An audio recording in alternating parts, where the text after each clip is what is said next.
Hello, everybody. I am that topping dude. We are here to play.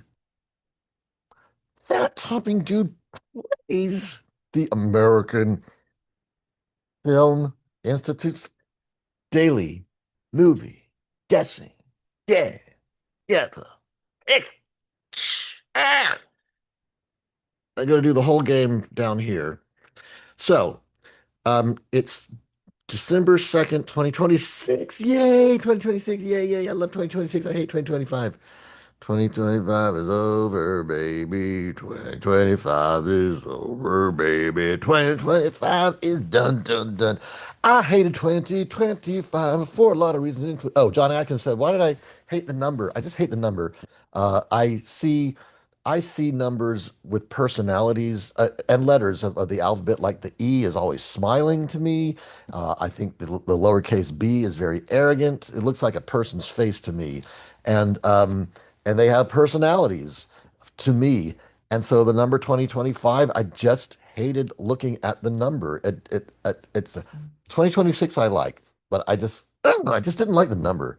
It was just instinctual and intuitive and didn't have anything to do with logic except the logic of how I feel inside when I look at the number. Um, when I look at a letter or number, I feel like it's looking back at me like a person. And that's how I am. That's how I've always been like that. From the minute I started learning how to write, I thought the letters looked like people's faces. Um, that's what you're dealing with. I never said I was mentally stable, did I? I never stick to that claim. Never, not even once, except when I was kidding around. Okay. I wanted to say the Poseidon Adventure was the answer a couple of days ago, and we're done. But I wanted to say Jaden had never seen it, and I wanted to just say, Jaden, if you ever do see the Poseidon Adventure, make sure it's the original with Ernest Borgnine, and not the remake with Kevin. Is it Kevin Glover, the guy who was in Entourage? Um, anyway, there was a guy from Entourage, the HBO series, who was in the remake of the Poseidon Adventure. He had the worst. It's hard to say that he had the worst part in the film because the film was so god awful every which way, every which direction you did it. But he had the worst moment. The most. It was also the most obvious moment in the movie. He played an obnoxious guy named Lucky Louie, and they're trying everyone, the whoever played the preacher, Gene Hackman was a preacher in the original. I think it was still a preacher. Anyway, they're trying to convince Kevin Glover to do something or not do something. He wants to go a different route, and there's something like that. And then he says, "They don't call me Lucky Louie for nothing." And you can guess what happens next, can't you? I don't even have to say it. He dies. Right a second later, something falls on him and he dies right when he said, "They don't call me Lucky Louie for nothing." You would have been surprised if he didn't die at that moment. Um, the remake is it's bad is not a strong enough word for it. Okay. Oh, I've already heard from both the anonymous player and Jaden, and they both got it wrong, and they both had it down to 50-50, and they both chose the wrong choice, but they had it down to 50, but they knew it was one or the other. They both chose the wrong. I don't know if they both had the same alternate wrong one. I don't know. And and if you've watched me play this for a while, whenever I get down to 50-50, I always choose the wrong one. Well, here's the thing now. Now I'm playing two accounts. Now I'm playing my new 2026 account, and I'm also playing my old um 2025 account simultaneously. So this is going to be a 50-50. So I'm going to play one on one account and one on the other. So if I get the first one wrong, I still have another chance to get the other account right. But what if it gets down to 50-50 and I get the first one right? Does that mean I ought to make the other one wrong, even though I now know the right answer, but originally I thought that was the right answer, and now I know it's wrong, so I should continue choosing the wrong answer. Well, that's a moral dilemma. I'm not sure how I'm going to work it out in the future, but the way I'm going to work it out today is I am going to, it, assuming I'm get it down to 50-50 as well, I'm going to do my first guess on my old account because that will either give me a 22-day streak or it'll break my 21-day streak. And I would rather break my 21-day streak uh, because the higher the number gets, it's just the harder it's going to be to break next time. And I know John Atkins is like, go, keep going, keep going. And I'm like, if I keep going, I'll never break the record again. So, and also, that will give me a higher chance of getting 100% for day two on the new account. So that's how I'm going to do it. I'm going to play the old one first and then the new one because it's probably going to give it's 50-50. I usually pick the wrong one. I hope I pick the wrong one for the old account and then pick the wrong one. Of course, if they think, what if I pick the wrong two answers altogether? That's possible because they both said this was a tough game. How do they put it? Um, well, the anonymous player is a man of few words. Oh, now you know his gender. So, fuck that up. Um, well, anyway, all he said was he got a 50-50 chance. And Jaden, um, he was a little, he said, I knew I had seen the picture. I knew I'd seen three of the options. I knew that one of the options that I had seen definitely wasn't the picture. So I had a 50-50 and I went the wrong way. Both of them had did 50-50 the wrong way. All right, let's go in and see what this is all. Oh, wait, I have to share my whole screen now these days. Okay, let's see. Okay, here's my old one. This is my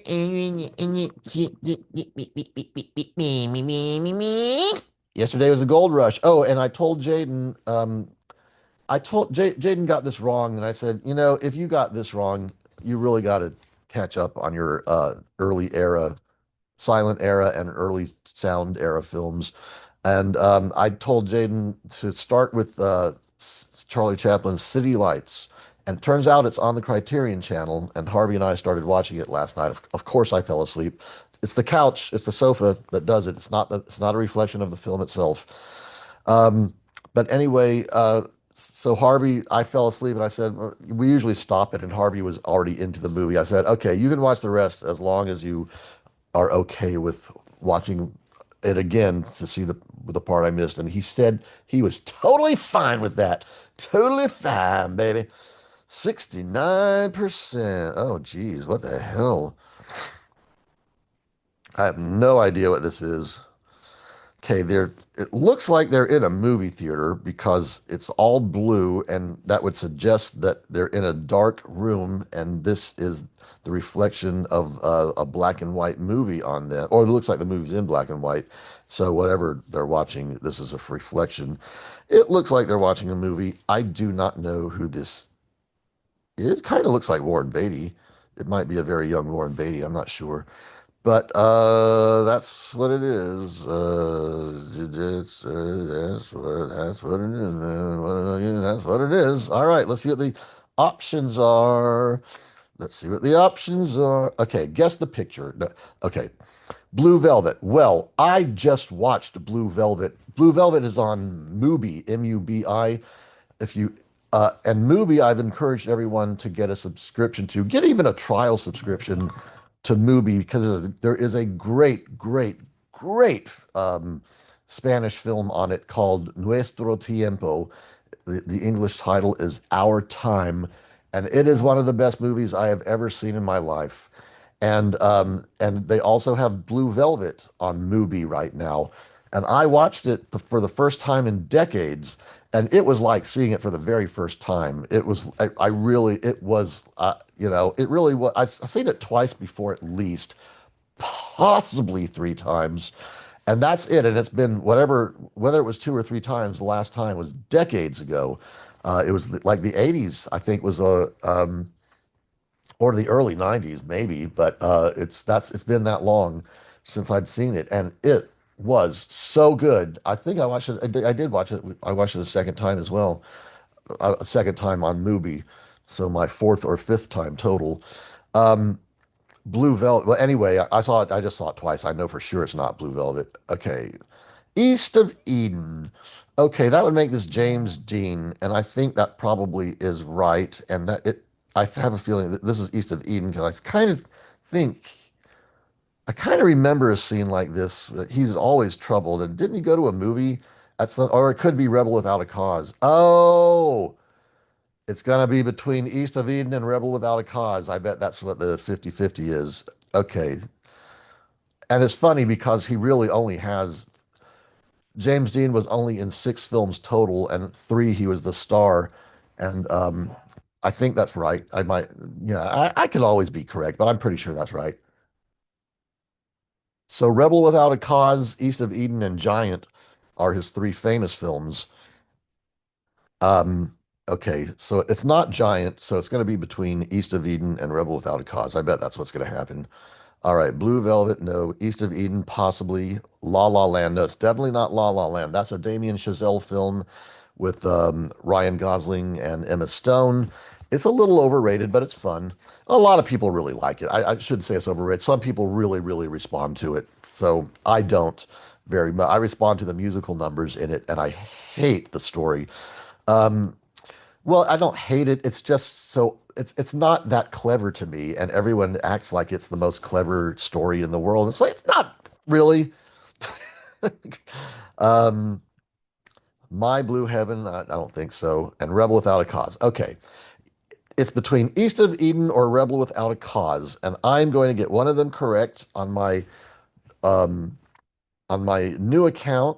And what I'm playing 2 accounts. I'm either going to get one correct and one wrong, or if I get the first one correct, I'm going to make it correct on the second one. But I'm going to play the old one first because I want to make sure I get 100% today. Okay, so do I think this is East of Eden or Blue Velvet? Or excuse me, Rebel Without a Cause. I think it is East of Eden sort of takes place in the old times, so it's Rebel Without a Cause. Okay, it's Rebel Without a Cause because I don't think that they I think at the time that East of Eden takes place, they don't have do movie theaters exist at that point? I'm not sure. So I'm going to say Rebel Without a Cause. And let's see. Okay, 22-day streak. All right, we're not doing Dumdies anymore. Okay, but let me go over to my new account. Okay, now 22-day streak. I'm just making it harder for me to beat myself in the future. Okay, let's go to the new one. This is the new one, and it's Rebel Without a Cause, and I'm submitting my guess, and it's 2-day streak, and where's the part where it says the percentage? Oh, it's coming up. Okay, 69.8% correctly identified or guessed Rebel Williams with a, oh no, Rebeal White, with White Hout, Rebeal White Hout, a cows. 26.3% guessed the other 50-50%. Everybody had it down to 50-50 and either chose the right one or the, I'm sure a few people knew, but I think a lot of people had it down to 50-50 and just chose the wrong one or the right one, as the case may have been. Jaden and the anonymous player are both in this group. I think it's pretty safe to say. Iast Ov Edin. Oh, Iast Ov Edin. Iast Ov Edin. 2% guessed Blah Vilvit. 1.3% guessed Mebla Yavin. And 0.5% guessed Lele Land. Okay. Let's see what my stats are. 100% over here. Oh, let's go back. Let's see if they've changed over here. Because I don't think it's up to 79% yet. Um, but one never know. No, it's still at 78%. Okay. Um, Now let's see what they said about Rebel Without a Motherfucking Cause. Great many American Film Institute among the greatest American films of time. Rebel Without a Cause. Featuring and performance from King named by AFI as one of cinema's greatest screen legends. Starting here in what is arguably his most essential and iconic role. They used the word arguably correctly. Congratulations, the American Film Institute's daily movie guessing game, Get the Picture. You never use the word inarguable correctly, but you did use the word arguably correctly. You inarguably use the word arguably correctly. Oh, that's a nice sentence, isn't it? You inarguably use the word arguably correctly. Interesting word. Free sentence, I mean. All right. Okay, Rebel Without a Cause. I don't really have that much to say about it because I really only saw it once.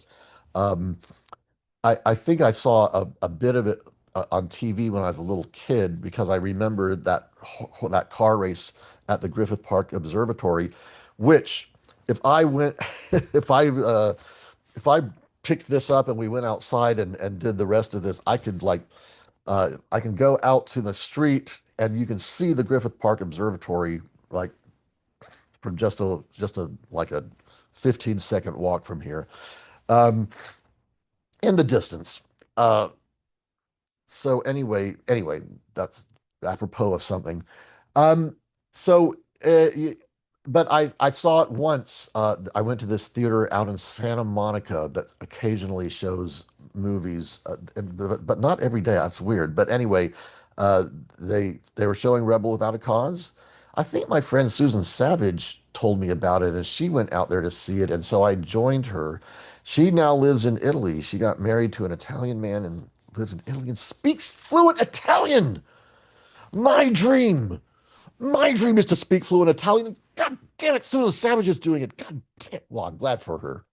I'm happy for her. You know, then maybe she can help me. We can have conversations like, how come you learned fluent Italian before I did?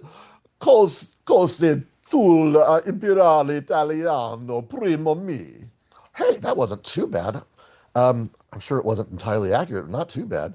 All right. Anyway, yeah. So Rebel Without a Cause, I just saw it that one time that I think I was seeing it with Susan Savage, and but whether I did or not, I only saw it once, and I need to see it again. You know, it didn't have any impact on me that night. Because Susan Savage was beside, how can I pay attention to James Dean when Susan Savage is right beside me? I had a crush on her in high school. Yeah, I got I got over it, okay? Jeez. God, I don't still have a crush on her, but I still like her. Anyway, what am I talking about Susan Savage for? Okay, we'll see you tomorrow and see you then. Bye.